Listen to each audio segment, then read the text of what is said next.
పోరాటంలో దొరలకు వ్యతిరేకంగా పోరాడిన సాకరాయిలమ్మ పేరును ఇవాళ హైదరాబాద్ లో ఉన్న మహిళా యూనివర్సిటీకి పేరు పెట్టడం జరిగింది. ఎవరు? మన ముఖ్యమంత్రి రేవంత్ రెడ్డి గారు.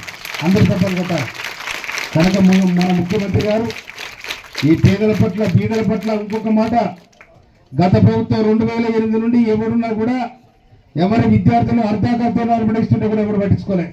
ఇవాళ 40% మెచ్చార్జీలు పెంచడం జరిగింది. 40% మెచ్చార్జీలు పెంచడం జరిగింది. ఆడపిల్లలకు 200% కాస్మెటిక్ ఛార్జీలు కూడా పెంచడం జరిగింది. వస్తున్నా మీకు నేను మారింది కదా కనుక మీకు వాళ్ళకు కూడా నాణ్యమైన ఫుడ్ పెట్టాలి. సన్నబియ్యం పెడుతుందా? మంచి ఫుడ్ ఉందమ్మా. తర్వాత టైంలో వాళ్ళకి చేయాలి. షెడ్యూల్ కరెక్ట్గా. మీరు ప్రేయర్ మీటింగ్కి వస్తే 8 గంటల 15 నిమిషాల ప్రేయర్లో ఉండాలి ఖచ్చితంగా అంత టీచర్స్. నేను టీచర్స్ అంటే నాకు చాలా గౌరవం. ఎందుకో గౌరవం చెప్తే, నేను 1968 నేను హాస్టల్ చేరిన. 69 నేను చాలా మంది పుట్టాను అనుకుంటా. మీ టీచర్నే పుట్టలే. 68 నేను హాస్టల్ జాయిన్ అయినా. అప్పటి నుండి నాకు 10th క్లాస్ వరకు నాకు చదువు చెప్పిన టీచర్లు 3 మిగిలింది. కానీ నేను ఎప్పుడైనా పోయి సెప్టెంబర్ 5 తారీఖు నాడు వాళ్ళకు పాదాభివందనం చేస్తాను. నేను ఇప్పటికి అయితే ఆ టీచర్స్కు ఆ విద్యకు ఉన్న ప్రాధాన్యత అది.